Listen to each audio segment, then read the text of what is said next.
Hello, देखिए हम बात करते हैं कि हमारे हिंदू मैरिज एक्ट 1955 से पहले हमारे हिंदू धर्म में कितने टाइप के विवाह होते थे। यानी अब हमारे हिंदू धर्म में जो ये कानून आया था 1955 का, इससे पहले वो विवाह के कितने टाइप थे। तो उस दौरान दो पद्धतियां थी, मान्य विवाह की और अमान्य विवाह की। यानी जो मान्य विवाह थे वो भी चार प्रकार के होते थे, जो अमान्य विवाह थे वो भी चार प्रकार के होते हैं। अब हम यहीं एक इंटरेस्टिंग टॉपिक की बात करेंगे कि जो ये लव मैरिज का प्रावधान है ये कौन सी पद्धति से निकल कर आया। यानी जो हमारे हिंदू धर्म में हिंदू मैरिज एक्ट 1955 से पहले वाली जो विवाह की पद्धतियां थी, उन किस पद्धति में से लव मैरिज निकल के आया है।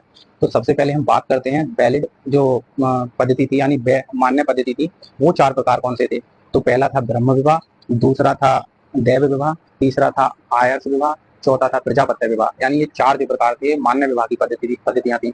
वहीं हम नेक्स्ट करते हैं अमान्य पद्धतियां कौन कौन सी थी। तो वो भी चार प्रकार की थी, जिनमें से था असुर विवाह, दूसरा था गंधर्व विवाह। यानी ये जो गंधर्व विवाह है ना, यहाँ से प्रेम विवाह की शुरुआत हुई। यानी जो लव मैरिज है वो गंधर्व विवाह से निकल कर आया है। वहीं तीसरा था राक्षस विवाह, चौथा था पैशाच विवाह।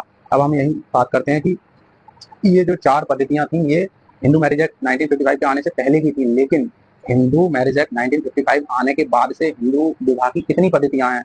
तो सिर्फ एक पद्धति है जो एक सिंगल मैरिज की बात करती है, जिसमें अगर हम प्रावधान की बात करें तो हिंदू मैरिज एक्ट की धारा 5 जो है वो वैलिड मैरिज की असेंशियल एलिमेंट्स की बात करती है कि एक वैध विवाह कब वैध माना जाएगा। तो उसके लिए हिंदू मैरिज एक्ट 1955 की सेक्शन 5 बात करती है, जिसमें 5 असेंशियल दिए गए हैं। उन पांचों असेंशियल एलिमेंट्स की अगर बात की जाए तो पहला बात करता है मोनोगेमी, यानी केवल एक विवाह।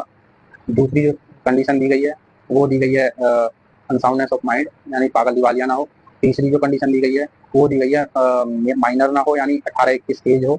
और चौथी जो कंडीशन दी गई है वो सापिंडास की बात की गई है। पांचवी जो दी गई है वो प्रोहिबिटेड रिलेशनशिप की बात की गई है। यानी ये 5 कंडीशन दी गई है, जिसमें जो है हिंदू धर्म में विवाह वैध माना जाएगा। यानी अब जो वर्तमान परिस्थितियों में जो विवाहों के हिंदू में विवाहों के प्रकार हैं वो केवल एक विवाह है, यानी सिंगल विवाह की बात करता है, जो हिंदू मैरिज एक्ट 1955 बात करता है। लेकिन इस एक्ट के आने से पहले जो थे वो 8 प्रकार के विवाह थे, जिनमें 4 मान्य पद्धति थी, 4 अमान्य पद्धति थी। जो अमान्य पद्धति थी उन्हीं पद्धतियों में से जो सेकंड वाला मैरिज थी, जो सेकंड वाला विवाह था गंधर्व विवाह, वही गंधर्व विवाह से लव मैरिज का जो कॉन्सेप्ट है वो निकल के आया है कि गंधर्व विवाह को ही प्रेम विवाह के रूप में आज वर्तमान परिस्थिति में प्रचलन में है, जो उस दौरान वो मान्य पद्धतियों में नहीं था। उस दौरान भी समाज कभी भी प्रेम विवाह के इस तरीके के विवाह के लिए एक्सेप्ट नहीं करता था। तो हमारे हिंदू धर्म में भी वो विवाह अमान्य पद्धतियों में था। तो इसलिए उस दौरान जनरली 8 प्रकार के विवाह थे, लेकिन वर्तमान में वो सारी प्रकार विवाह के प्रकार खत्म कर दिए गए हैं। वर्तमान में केवल एक विवाह का प्रावधान है जो हिंदू मैरिज एक्ट 1955 में प्रावधानित किया गया है। तो आई होप मेरी वीडियो से आप समझ पाए होंगे कि वर्तमान परिस्थिति में हिंदू धर्म में विवाह का क्या प्रावधान है और 1955 से पहले विवाह का क्या प्रावधान था। तो मेरी वीडियो को यदि आप देख पाए हो, समझ पाए हो, तो लाइक करें, फॉलो करें। Thank you.